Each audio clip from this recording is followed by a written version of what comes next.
Subscribe the channel and press the bell icon for tune the latest update. ठीक है, आज की class start करते हैं। विल्सन साइकिल पढ़ना था। देखो, पर्टिकुलर जो टर्म ये है साइकिल। साइकिल इट मीन्स क्या होता है, कोई ऐसा प्रोसेस है जो रिपीटेटिव प्रोसेस। जैसे तुमने हाइड्रोलॉजिकल साइकिल पढ़ा होगा, है ना, कार्बन साइकिल पढ़ा होगा। कोई भी तुम साइकिल मीन्स क्या, कोई एक चैन है जो रिपीटेटिव हो रही है ना। फॉर एग्जाम्पल, तो पर्टिकुलर विल्सन साइकिल भी कोई ऐसा एक प्रोसेस होगा जो रिपीटेटिव चल रहा हो। यहाँ तक तो क्लियर। फॉर विल्सन एक साइंटिस्ट का नाम है, ठीक है। उन्होंने कुछ ऑब्जर्व किया था और उसके बेसिस पे अपना एक मॉडल दिया। उस मॉडल को हम क्या कहते हैं, विल्सन साइकिल। क्या मॉडल है, जैसा कि स्लाइड में देख पा रहे हो, विल्सन साइकिल क्या है, it describes the evolution of tectonic plates end plate interaction through geological time. Simple सा है कि ये क्या बताता है, evolution of tectonic plate कि tectonic plate का evolution, how to evolve tectonic plate and how they are interact to each other, उनका इंटरेक्शन कैसा था एक दूसरे के साथ। सिंपल वे में कह सकते हैं इसको, simplified as the opening and closing of the ocean basin. ये मतलब बहुत ही सिंप्लीफाइड डेफिनेशन है विल्सन साइकिल की। जैसा कि तुम्हारे फ्रेंड हर्षित ने बताया था कि opening and closing of the ocean basin बहुत सिंपल सी बात है। जहाँ पे भी रिज बन रहा होगा, मिड ओशनिक रिजेस बन रही होगी, वहाँ पे क्या होगा, जहाँ ओशन में स्प्रेडिंग हो रही होगी, डाइवर्जेंट प्लेट मार्जिन होगी, वहाँ पे ओशन बेसिन क्रिएट हो रहा है। बट जहाँ पर भी सबडक्शन चल रहा है, ठीक है, दोनों प्लेट आपस में कन्वर्ज कर रही है, वहाँ पे प्लेट क्या हो रही है, कंज्यूम हो रही है, ठीक है। तो ओपनिंग कहाँ पे होगी, जहाँ पे रिफ्टिंग स्टेज होगी। क्लोजिंग कहाँ पे होगी, जहाँ पे कन्वर्जेंट प्लेट मोशन होगा, डिस्ट्रक्टिव प्लेट मार्जिन होगी, और सबडक्शन जोन जहाँ पे होगा। तो इसमें क्या होता है, result in the formation of oceanic and continental crust. ये कैसा क्या होता है, एक ये तुमको एक साइकिल दिख रहा होगा। जैसे पहले कोई एक स्टेबल क्रेटॉन है, ये देखो, ये स्टेबल क्रेटॉन, ये विल्सन साइकिल यहाँ से शुरू होती है। फिर स्टेबल क्रेटॉन में रिफ्टिंग हुई, फिर रिफ्टिंग के बाद क्या हुआ, रिफ्टिंग जब और ज़्यादा हुई तो उसमें पानी आ जाएगा, तो ओशन बेसिन बन गया। वो ओशन बेसिन और कुछ टाइम बाद में क्या हुआ, उसका एक दूसरी तरफ कन्वर्ट होने लगा, ठीक है। जब कन्वर्ट होगा तो ये प्लेट का क्या होगा, एरिया कम होता जाएगा, ठीक है। फिर एक टाइम ऐसा आएगा कि बहुत कम एरिया बचेगा ओशन बेसिन पे। फिर दोनों के दोनों कॉन्टिनेंटल प्लेट कोलाइड कर जाएंगे। ये ऐसा समझो जैसे कि जब इंडियन प्लेट यूरेशियन से कोलाइड कर रही थी ना, तो पहले तो ये बना, फिर उसके बाद जो डी के बाद ई स्टेज आई, just like a Tethys sea. समझ पा रहे हो ना, एक रफ आइडिया तो होगा ना, यूरेशियन प्लेट और इंडियन ओशन के बीच में क्या था, टेथिस सी था। तो टेथिस सी ये बिल्कुल क्लोजिंग ओशन बेसिन था। फिर वो टेथिस सी पूरा का पूरा कंज्यूम होकर के कोलिजन ओरोजन बन गया, जो हिमालय है। फिर कुछ टाइम बाद क्या होगा, जो ये अपलिफ्टेड एरिया है, इस पे इरोजन होता रहेगा, और वो फिर से एक पेनिप्लेन जगह बन जाएगी, ठीक है। तो ये पूरा एक ओशन पेनिप्लेन से शुरू हुआ, फिर से पेनिप्लेन बन गया, ठीक है। तो ये एक साइकिल है, ये पूरा एक साइकिल। अब पर्टिकुलर जो विल्सन साइकिल है उसमें कैसे कैसे होता है, एक ये डायग्राम है, इससे और अच्छा समझ सकते हो। कोई भी एक कॉन्टिनेंटल क्रेटॉन था, ये स्टेबल क्रेटॉन है, ठीक है। अब कुछ टाइम बाद क्या हुआ, ये जब यहाँ पे होगा कन्वेक्शन करंट बहुत डोमिनेट नहीं होगी। फिर धीरे धीरे क्या होगा, कन्वेक्शन करंट अगर डोमिनेट है और इस टाइप से वो मूव कर रही है, ठीक है, और ये वाली कन्वेक्शन करंट इस टाइप से। आई होप कन्वेक्शन करंट क्या है समझते होगे तुम लोग। तो अगर ऐसे इनका मोशन चल रहा है, तो यहाँ की प्लेट क्या होगी, away from each other move करना चाहेगी। तो वो पहले नैरो रिफ्ट बनाएगी, फिर थोड़ा सा और बड़े रिफ्ट बनाएगी, देन आगे चल के वो सबडक्शन जोन दूसरी साइड बना रही होगी, देन कॉन्ट्रैक्टिंग ओशन आएगा एक, फिर सबसे लास्ट में कॉन्टिनेंटल कोलिजन एंड ओरोजन बनेगा। तो ये एक प्रोसीजर है पूरा किसका, विल्सन साइकिल का, ठीक है ना। अब इसके बाद क्या होगा, जो ये अपलिफ्टेड एरिया है ये धीरे धीरे इरोड होकर के फिर वो बिल्कुल उसी तरीके से कॉन्टिनेंटल प्लेटोन ऐसा बन जाएगा। ये one of the most important slide है इन दिस प्रेजेंटेशन। क्यों? सबसे ज़्यादा क्वेश्चन इसी स्लाइड से पूछे गए हैं आज तक। किस टाइप के क्वेश्चन आते हैं वो समझ लो।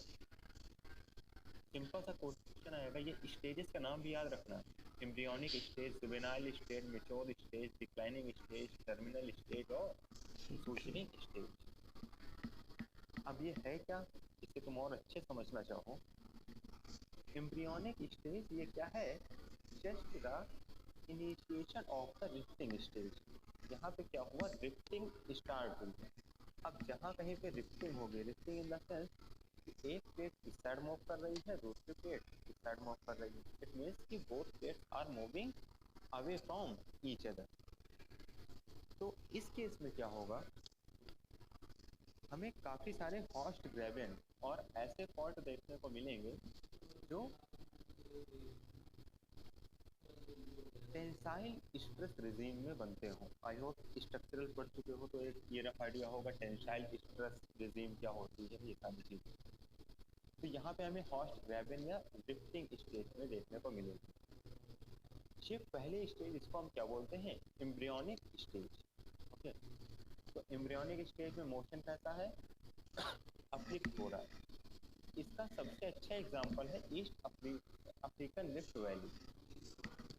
तो ये याद रखना, एम्ब्रियोनिक स्टेज जो है विल्सन साइकिल के, उसका एग्जांपल है ईस्ट अफ्रीकन रिफ्ट वैली। ठीक है, एम्ब्रियोनिक स्टेज में क्या होगा, initiation of rifting.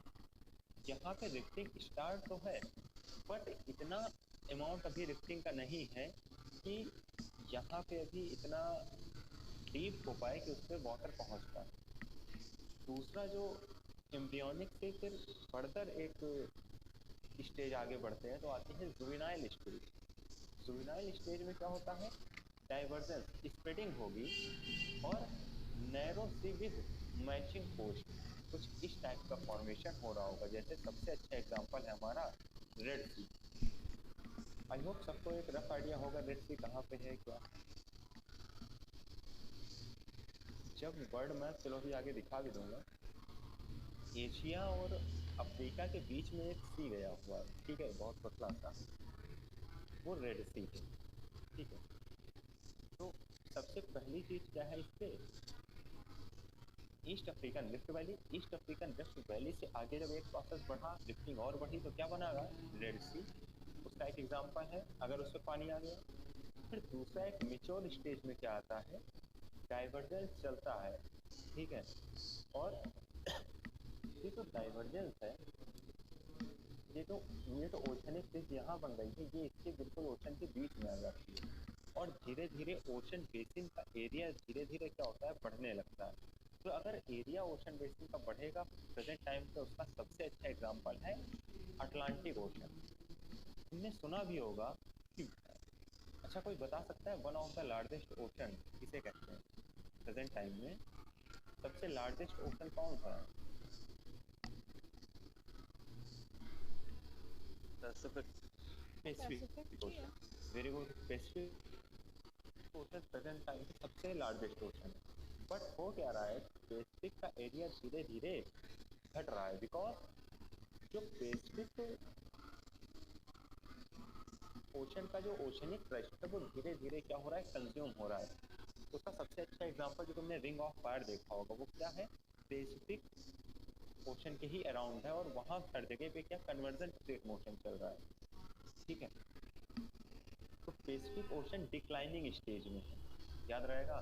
Mature stage में कौन सा है, अटलांटिक ओशन। आर्कटिक याद ना रहे फिर भी कोई बात नहीं, बट अटलांटिक याद रखना बहुत ज़रूरी है तुम्हारे, बिकॉज जब हम 4 मेजर ओशन की बात करते हैं तो उसमें Atlantic is one of the 4 major ocean. कौन कौन से हैं, फर्स्ट है पैसिफिक, सेकंड है अटलांटिक ओशन, थर्ड है इंडियन ओशन, लास्ट फोर्थ है सदर्न ओशन।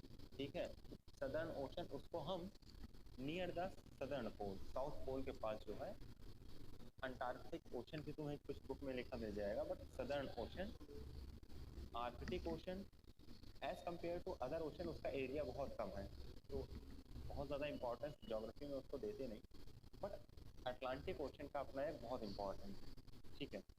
तो अगर क्वेश्चन आ जाए कि प्रेजेंट टाइम पे मेच्योर स्टेज में कौन सा ओशन है, तो अटलांटिक ओशन। किस ओशन का एरिया इंक्रीज हो रहा है, तो आंसर होगा Atlantic ocean. Which of the following ocean has increased the area, तो अटलांटिक ओशन। अब एक चीज़ याद रखना, जो डिक्लाइनिंग स्टेज होगी इसकी, वो अब यहाँ पे देखो डिक्लाइनिंग स्टेज में कन्वर्जेंट आ गया। जहाँ पे भी डाइवर्जेंस से कन्वर्जेंट ये तुम चेंज देख पा रहे हो, तो डाइवर्जेंट में तो एरिया बढ़ता है because formation of the new crest, but convergence में क्या होता है, it's the consumption of area. Area क्या होगा, कंज्यूम होगा कन्वर्जेंट में। यहाँ पे इसका सबसे अच्छा एग्जांपल पैसिफिक है, और एक आइडिया तुम देख पा रहे होगे पैसिफिक ये है पूरा, ठीक है। अब एक आता है टर्मिनल स्टेज, ये भी कन्वर्जेंट का ही है, कन्वर्जेंट और उसमें अपलिफ्टमेंट दोनों चीज़ें स्टार्ट हैं। इसका सबसे अच्छा एग्जांपल है मेडिटेरेनियन सी, ये प्रेजेंट टाइम का, कुछ टाइम पहले जैसे टैक्टिस सी था, ठीक है। टर्मिनल स्टेज में था एक टाइम पे, क्रिटेशियस के टाइम पे वो एक टर्मिनल स्टेज में ही था, ठीक है। फिर लेट क्रिटेशियस के बाद, और लेट क्रिटेशियस के बाद जब हमारा सीनोटोइड स्टार्ट हो रहा है, तब से पूरा जो टैक्टिस सी था धीरे धीरे उसका सेडिमेंट अपलिफ्ट करता गया, वो सारी चीज़ें हैं। तो वहाँ पे देन सूचरिंग आएगा सबसे लास्ट, और सूचरिंग का सबसे अच्छा एग्जांपल हिमालय। तो आई होप ये जो 1 2 3 4 5 6 स्टेजेस के नाम और उनके मोशन में क्या क्या है, थर्ड में एग्जांपल याद रहेगा, या किसी को कोई भी डाउट है तो मैं उसे रिपीट कर दूँ, ठीक है। और वैसे मैं आगे एक बार फिर से इस पर्टिकुलर स्लाइड को एक्सप्लेन करूँगा, ठीक है। अब आगे बढ़ते हैं। ये देखो, एक विल्सन साइकिल पढ़ाने का तरीका ये था। दूसरा जो एक तरीका है उसमें हमने स्टेजेस को बढ़ा दिया है, ए से आई तक की स्टेजेस हैं। अब अगर ए से आई तक तुम गिनने लगो तो सिंपल वो आएगा 1 2 3 4 5 6 7 8 9 मान लो। तो ए और आई ये कैसे हैं, स्टेबल प्लेटॉन है, ठीक है। मतलब जो फर्स्ट स्टेज स्टेबल प्लेटॉन और लास्ट स्टेज में जो बनेगा वो भी एक स्टेबल प्लेटॉन है, ठीक है। यहाँ मैंने उसे इंक्लूड नहीं किया इस स्लाइड में। स्टेबल प्लेटॉन में स्टेबल रहेगा, कोई दिक्कत नहीं। बी से डी तक क्या होगा, ड्रिफ्टिंग स्टेज रहेगी, और ई से एस तक क्या होगा, क्लोजिंग स्टेज रहेगी। इट मीन बी से डी तक क्या होगा, डाइवर्जेंट प्लेट मोशन डोमिनेंट रहेगा, और ई से एस तक क्या होगा, कन्वर्जेंट प्लेट मोशन डोमिनेंट रहेगा। कि यहाँ पे देखो एक एक अभी मैं स्टेज डिस्कस कर दूंगा थोड़ा तेजी से, कोई दिक्कत नहीं है। एक्चुअली तुम्हारे क्वेश्चन सिर्फ इसी स्लाइड तक कन्फाइंड रहेंगे, ठीक है। यहाँ से थोड़ा सा भी अलग क्वेश्चन नहीं आएगा, आएगा तो इसी से। क्वेश्चंस किस टाइप के हो सकते हैं, या तो मेच ऑफ द फॉलोइंग हो सकता है, ठीक है। फॉर एग्जांपल आ गया कि एम्ब्रियोनिक स्टेज में कैसा एग्जांपल है, जुवेनाइल स्टेज में कैसा एग्जांपल है, ठीक है। ऐसे क्वेश्चंस आ सकते हैं, या सीधे which of the following ocean basin is a example of declining stage, ठीक। ये सिंपल विल्सन साइकिल से एक क्वेश्चन आ सकता है, विल्सन साइकिल सजेस्ट एज, तो उस पर 4 ऑप्शन लिखे होंगे, तो उनमें या तो तुम एक चीज देख लेना, evolution of tectonic plate and interaction बता रहा है टेक्टोनिक प्लेट का, पहली चीज। या दूसरी चीज क्या है, opening and closing of the ocean basin. यहाँ तक क्लियर है, मतलब अभी यहाँ तक सिर्फ इससे रिलेटेड यही क्वेश्चन आए हैं। हाँ, तो इसमें कंडीशंस क्या रही होंगी कि डायरेक्ट डाइवर्जेंट से कन्वर्जेंट होने लगा? देखो जहाँ पे डाइवर्जेंट चल रहा है वहाँ पे कन्वर्जेंट नहीं हुआ है, ठीक है। यही समझने वाली बात है इससे। अब होता क्या है, जैसे मान लो एक न्यू स्लाइड ले लेता हूँ तब और अच्छे समझ पाऊँ। यहाँ पे अब समझना इस चीज़ को,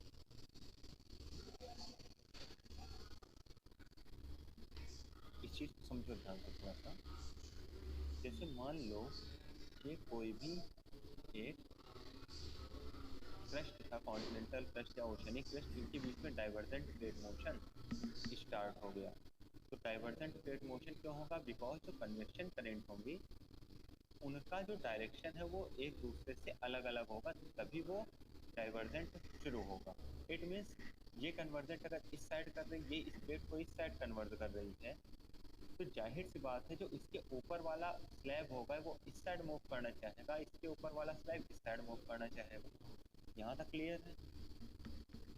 यस सर, ऑपोजिट में जाएगा। अपोजिट में जाएगा। अब कुछ टाइम बाद देखो दो कंडीशन हो सकती हैं। या तो पहली कंडीशन ऐसी है कि दोनों का स्प्लिटिंग रेट में जो कन्वेक्शन सेल्स हैं उन दोनों में स्ट्रेंथ इक्वल है, जो कि नॉर्मल होता नहीं है।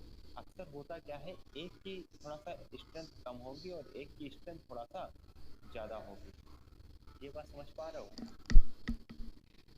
स्ट्रेंथ ज़्यादा होने का मतलब एक जो प्लेट है वो काफ़ी तेज़ी से इस साइड मूव कर रही होगी, दूसरी प्लेट धीरे धीरे इस साइड मूव कर रही होगी एज कम्पेयर टू अदर। यहाँ तक समझ में आ गया? ठीक है।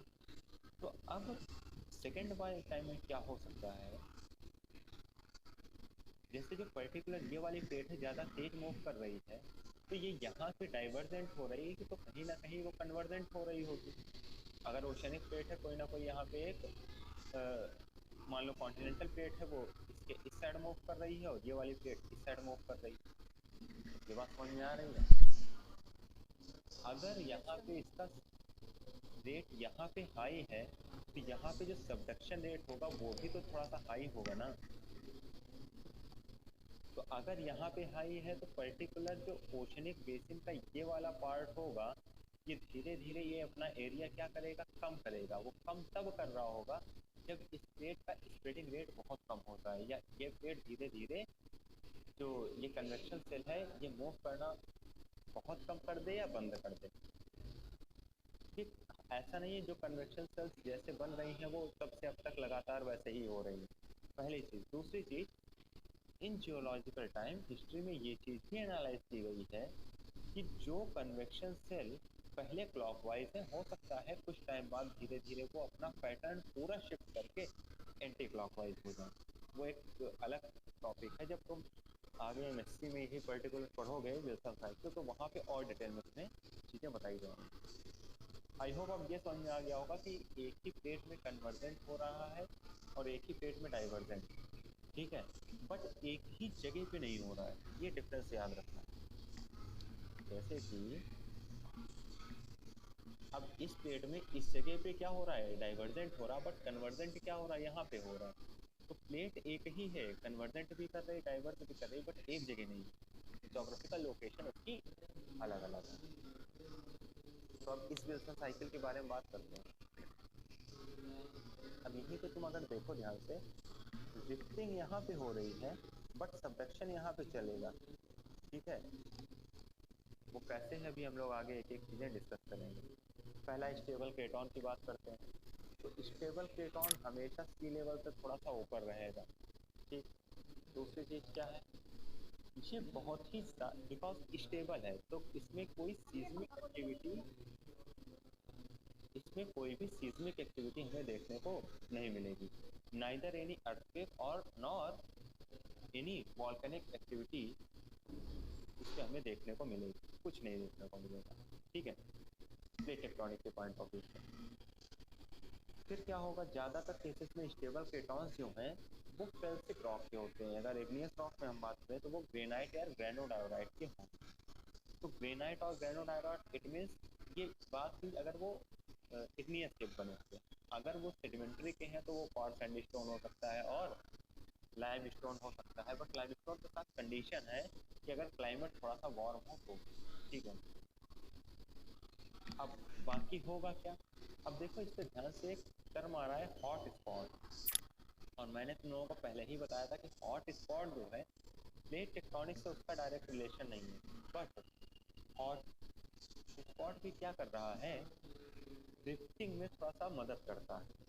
प्लेट टेक्टोनिक से रिलेशन नहीं है, बट जो स्टेबल क्रस्ट है उसकी ड्रिफ्टिंग करने में, उसको तोड़ने में, अलग अलग करने में हॉटस्पॉट इंपॉर्टेंट रोल प्ले करेगा। दूसरा सबसे इंपॉर्टेंट रोल जो इसमें प्ले करता है वो लिफ्टिंग। लिफ्टिंग जस्ट लाइक अ डाइवर्जेंट प्लेट मार्जिन, ऐसा समझो इसमें। और इनिशिएशन ऑफ हॉटस्पॉट, इसमें क्या होगा, phloem of primitive magma, primitive क्यों बोला गया है? Because it magma arises from the core mantle boundary और टी डबल डैश है। और thermal swelling of the crust. तो अब एक चीज याद रखना, जहाँ पे भी ड्रिफ्टिंग स्टेज होगी वहाँ पे हमेशा नॉर्मल फॉल्ट बन रहा होगा। अगर तुम लोगों ने थोड़ा सा स्ट्रक्चरल जियोलॉजी को ध्यान से पढ़ा होगा तो एक चीज आता है, दो फॉल्ट बहुत अहम। First one normal faulting, second one reverse faulting. Normal faulting हमेशा वहाँ पे होगा जहाँ एरिया इंक्रीज कर रहा है, रिवर्स फॉल्टिंग और थ्रस्ट वहाँ बनेगा जहाँ एरिया कम हो रहा है। तो जहाँ पे हम बात करेंगे रिफ्टिंग की और डाइवर्जेंट स्टेट बाउंड्री की, वहाँ पे हमेशा हमें नॉर्मल फॉल्टिंग देखने को मिलेगा। जहाँ पर हम बात करेंगे जैसे कि हिमालय रीजन की बात करें, वो कैसे बना है?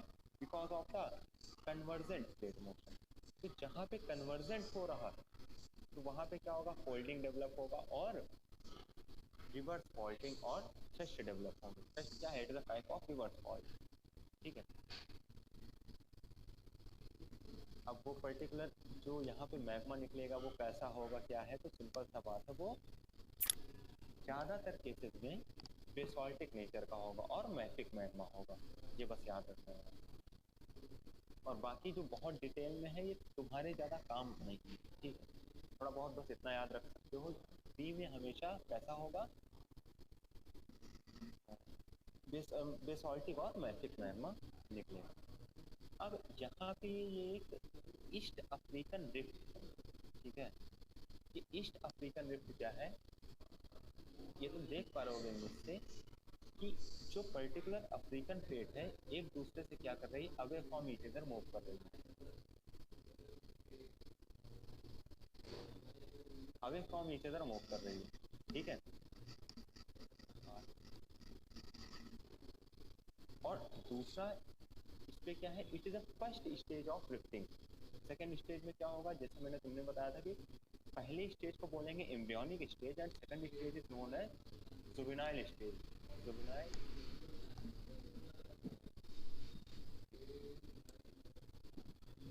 जुवेनाइल स्टेज का बेसिकली सबसे अच्छा example red sea present time. अब रेड सी क्या है? तुम ये देख पा रहे होगे ये एक अरेबियन पेनिनसुला है। अरेबियन पेनिनसुला जो यहाँ पे मतलब Saudi Arab, Yemen, Qatar, Bahrain, Kuwait, Iraq, ये सारी चीज़ें यहाँ पे आएंगी। और यहाँ पे क्या है? अफ्रीकन कॉन्टिनेंट है, अफ्रीका है यहाँ पे। तो अफ्रीका और अरेबियन पेनिनसुला के बीच में क्या है? एक रेड सी है, ठीक है? और ये रेड सी क्या है? एकदम इनिशिएशन ऑफ ड्रिफ्टिंग के जस्ट बाद की स्टेज है। जब बात आ जाए embryonic stage, embryonic stage always क्या एग्जांपल होगा इसका? ईस्ट अफ्रीकन रिफ्ट वैली, ये होगा एम्ब्रियोनिक स्टेज। जुवेनाइल स्टेज का एग्जांपल होगा रेड, ठीक है? अब जुवेनाइल स्टेज क्या है, कैसा है, ये इसको भी समझ लो। इसमें क्या होगा? जो पर्टिकुलर ड्रिफ्टिंग हो रही थी तो उस ड्रिफ्टिंग में डिपिंग भी देखने को मिल जाएगा, थोड़ा डीपनिंग आ जाएगी। कि अगर डीपनिंग आ गई तो एक चीज़ कन्फर्म है, वहाँ पानी आ जाएगा, ठीक है? क्योंकि होता क्या है, सारे के सारे जितने भी all oceans are connected with each other. तो कहीं पे भी थोड़ा सा लो लाइंग एरिया मिल गया और उसका कनेक्शन अगर ओशन से बन गया तो ओशन का वाटर, ओशनिक वाटर क्या होगा? उस पर्टिकुलर लैंड पार्ट में पेनिट्रेट आ जाएगा, पेनिट्रेट कर जाएगा, आ जाएगा। अगर उसमें डिपनिंग है तो, अगर उसमें पोटेंशियल है तो स्टॉल द वाटर, ठीक है? वाटर को स्टॉल कर रखने का, तो आराम से उसमें वाटर आ जाएगा। ये कैसा होगा? एकदम न्यू ओशन बेसिन क्रिएट होगा और उसका एग्जांपल क्या है? रेड सी। अब ओक्योलाइट्स क्या है, ओक्योलाइट शूट्स क्या है, ये सारी सिंपल सी बात है। ओक्योलाइट में से कितना याद रखना, it is a group of rock, not it is a group of mineral, नहीं, group of rock. Group of rock में क्या होगा? काफ़ी ज़्यादा इस पर क्या होती है? लेयरिंग होती है। एक रॉक ऊपर होगी उसके कलर में, जैसे एक रॉक यहाँ पे होगी, दूसरी रॉक ये होगी, तीसरी रॉक ये, चौथी रॉक ये, मतलब ओक्योलाइट में कुछ इस टाइप से होगा। ये तो खैर मैग्मा चैम्बर है। जैसे ये ओक्योलाइट, ये पहले होगा, दूसरा, तीसरा, चौथा, पांचवा, इस तरीके से क्या होता है? सबसे पहले clastic sediment, then pillow, basalt, sheet, dikes, layered, gabbro, dunite, peridotite, ठीक है? तो ये बेसिकली कैसा होगा, यहाँ पे स्टेज सी में हमें देखने को मिलेगा जहाँ पे rifting and primitive magnetism created a new ocean basin. अच्छा, ये जो आगे टर्म है इसमें बार बार एक टर्म आएगा तुम्हारा डीसीएम। डीसीएम डीसीएम सिंपल होता क्या है, डाइवर्जेंट कॉन्टिनेंटल मार्जिन को हम डीसीएम से बोलेंगे। ठीक है, शॉर्ट में मैंने डीसीएम लिख दिया है। क्या तो अब एक सिंपल सा, यहाँ पे हमें अब क्योंकि अगर ओशनिक बेसिन है तो हमें वहाँ पे कुछ सेडिमेंट्री रॉक भी देखने को मिलेगा। तो स्टेज सी में हमें सेडिमेंट्री भी देखने को मिलेगा और इग्नियस भी। इग्नियस देखने को मिलेगा near the mid oceanic ridges. ठीक है, near the mid oceanic ridges जहाँ पे हमें इग्नियस देखने को मिलेगा। जनरेटिंग ऑफ ओक्टोलाइट शूट, ये कहाँ पे होगा, ये होगा, ये सब चीज़ें जुवेनाइल स्टेज में शुरू हो जाएंगी। समझ पा रहे हो। अब ओक्टोलाइट के शूट्स हमको हिमालय में भी देखने को मिलते हैं। क्यों देखने को मिलेंगे, आगे रीज़न बताऊंगा। ओक्टोलाइट शूट इसलिए बोलते हैं, it is a group of rock ophiolite. तो ओक्टोलाइट शूट्स क्या है बेसिकली, वो पर्टिकुलर एक पैकेज ऑफ रॉक है जिसके ऊपर वाली लेयर पे हमें जो अर्थ ओशनिक क्रस्ट होगा उसमें सबसे ऊपर क्या है, सेडिमेंट्री सीक्वेंस मिलेगा, देन उसके बाद इग्नियस का सीक्वेंस मिलेगा। तो वही सीक्वेंस इस पे लिखा हुआ है ये। ठीक है, सिंपल सा एक बार पढ़ लो, ऊपर हमें सेडिमेंट्री मिल रहा है बट नीचे पूरा का पूरा इग्नियस। और सबसे लास्ट में ये ड्यूनाइट पेरिडोटाइट, ये मेंटल वाली रॉक आ गई। ठीक है, अब इसका सबसे अच्छा एग्जांपल रेड सी। अब ये तुम यहाँ पे देख पा रहे होगे, ये है रेड सी। ये यहाँ पे एक हमने स्वेज नहर बना दी गई है, आर्टिफिशियल है। ये पूरा है रेड सी, ये है अरेबियन पेनिनसुला, ये है अफ्रीकन कॉन्टिनेंट। ठीक है, अब डी स्टेज डी में क्या होगा, जैसे यहाँ पे जो रिफ्टिंग चल रही थी, अब वो रिफ्टिंग तो चल रही है बट उसके साथ साथ थोड़ा थोड़ा ये कॉन्टिनेंट की तरफ भी आने लगेगा। डाइवर्जेंट कॉन्टिनेंटल मार्जिन थोड़ा कॉन्टिनेंट की तरफ आ रहा है। अभी अभी कन्वर्जेंट स्टार्ट नहीं हुआ, एक बात याद रखिए। तो अगर डाइवर्जेंस की तरफ आ रहा है, तो तुमने मेच्योर स्टेज पढ़ी थी। मेच्योर स्टेज का क्या एग्जांपल था, अटलांटिक ओशन। ठीक है, जो सबसे पहले मैंने स्लाइड बताई थी ना, it is one of the important slide, बोला भी था। तो उस स्लाइड को हमेशा याद रखना। अगर वो स्लाइड याद है तो तुम्हारा कोई क्वेश्चन नहीं पूछेगा। अब वो स्लाइड अगर तुमने मिस कर दिया तो वेक्टर साइकिल मिस हो जाएगी। तो सिंपल यहाँ पे क्या है, ये रिफ्टिंग होगा। यहाँ पे अगर ओशनिक प्लेट में रिफ्टिंग हो रहा है, ओशनिक क्रेस्ट क्रिएट हो रहा है, ओशनिक क्रेस्ट क्रिएट हो रहा है, इट मीन्स क्या कि जो पर्टिकुलर ओशनिक क्रेस्ट के ऊपर जो ओशन होगा उसका एरिया इंक्रीज कर रहा है। एरिया इंक्रीज कर रहा है, it means ocean mature stage में। ठीक है, ये पूरा का पूरा फुल डाइवर्जेंट मार्जिन। और एक चीज़ याद रखना है, जितने भी ओशन मेच्योर स्टेज में होंगे सब में हमें एक मिड ओशनिक रीजन देखने को मिलेगी। ठीक है, तुमने अगर टेक्टोनिक मैप इंडिया का देखा होगा तो उससे एक मिड अटलांटिक रीज आती है। ठीक है, ध्यान देना। तो जो मिड अटलांटिक रीज है वो है क्या, एक ओशनिक रीज। अब ई टू एच क्या चलेगा, हमारा कन्वर्जेंस चलेगा। इट मीन्स यहाँ पे सबडक्शन हो रहा है। अच्छा, सबडक्शन भी वैसे तुम लोगों ने कन्वर्जन प्लेट मार्जिन पढ़ा होगा काफ़ी टाइप की। यहाँ पे मैं दो टाइप डिवाइड करता हूँ। पहला सबडक्शन हो सकता है कि दोनों के दोनों ओशन एक हो। दूसरा सबडक्शन हो सकता है कि उनमें से एक कॉन्टिनेंटल हो या दोनों कॉन्टिनेंटल हो। ठीक है, अब क्या कैसा चेंज आएगा वो समझ लो। एक में बनेगी आइलैंड आर। आइलैंड आर का हमेशा बनेगी जब ओशनिक आ रहे हैं, क्योंकि आइलैंड हम कहते ही उस पर्टिकुलर चीज को है जो सराउंडेड बाई वाटर हो। ये बात समझ में आ रही है ना। तो आइलैंड आर का हमेशा form in the oceanic conversion. Okay, आगे एक्चुअली ये सब थोड़ा सा बहुत ज़्यादा हायर लेवल का है तुम लोगों से, बट मैं इसलिए थोड़ा सा चीज़ें स्लाइड में रखी है कि ये सब समझ जाओ कि ये सब चीज़ें भी इम्पॉर्टेंट हैं। आगे ये सारी चीज़ें तुम एनकाउंटर करना होगा तुम्हें, अगर आगे ये सारी चीज़ें तुम्हें एमएससी करना है इससे। तो अब जैसे कि कन्वर्जेंट प्लेट बाउंड्री होगी तो उसमें काफ़ी सारा हमें मेटामॉर्फिक रॉक भी देखने को मिलेगी। इट मीन्स पर्टिकुलर जहाँ पे कन्वर्जेंट होगा वहाँ हमें इग्नियस मिलेगी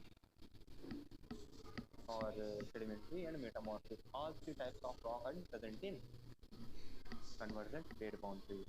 ठीक है, अब मेटामॉर्फिक रॉक में क्या है, अलग अलग टाइप के केसीज हैं, ग्रीन सिस्ट केसीज हैं, ट्रिबोलाइट केसीज, ग्रेनोलाइट केसीज, वो सारे, और प्लस ये जो पर्टिकुलर रॉक प्लेट नीचे जाएगी, मेल्ट होगी, मेल्ट होने के बाद फिर ऊपर आके यहाँ पे एंडेस्टिक वॉल्केनिज्म बनाएगी, तो ये हमें इग्नियस रॉक देगा।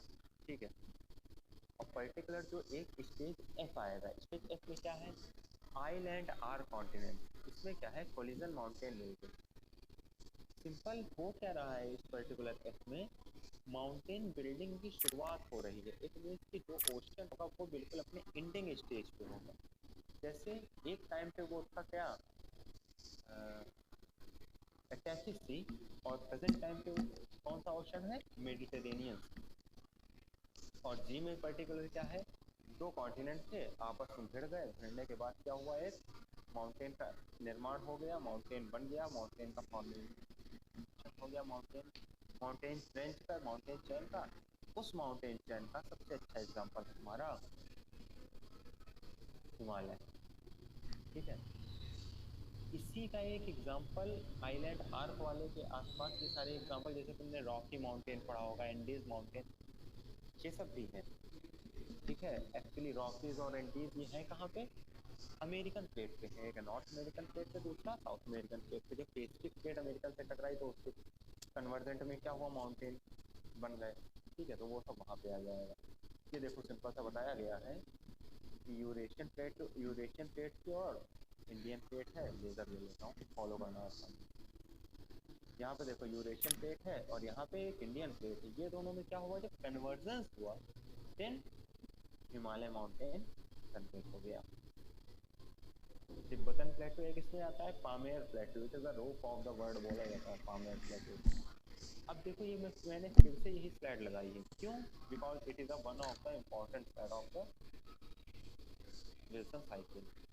तो एम्ब्रियोनिक स्टेज में क्या आएगा, east African rift valley, embryonic stage means initiation of rifting. Second आएगा जुवेनाइल स्टेज, इसमें डाइवर्जेंस होगा, जैसे रेड सी बना रहा है। थर्ड आएगा मेच्योर स्टेज, इस पे क्या होगा, एटलांटिक ओशन और आर्कटिक ओशन। डिक्लाइनिंग स्टेज, इस पे क्या है, ओशन बेसिन का एरिया धीरे धीरे कम होगा, सबसे अच्छा एग्जांपल पैसिफिक ओशन। देन आएगा टर्मिनल स्टेज, टर्मिनल नाम से ही क्लियर कि ऐसा ओशन बेसिन जो अब लगभग खत्म होने वाला है, तो जब होगा क्या, ये कैसा है, ये Mediterranean sea. And last one is a पूरा का पूरा जो फ्यूज हो चुका होगा ओशन, अगर ओशन फ्यूज हो चुका होगा तो वहाँ में क्या एक माउंटेन देखने को मिलेगा, वो क्या होगा, सूचरिंग हो चुकी होगी, जैसे हिमालयन माउंटेन। यहाँ तक सबको क्लियर है, किसी को कोई डाउट,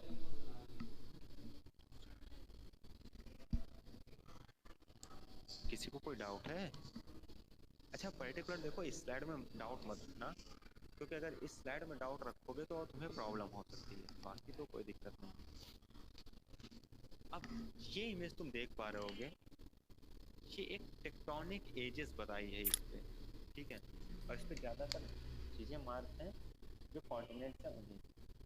अब जो मैं रेड सी की बात कर रहा था, ये जो दिख रहा है जगह, ये है रेड सी, ये है अरेबियन प्लेटो, ये है अफ्रीका, ये है रेड सी।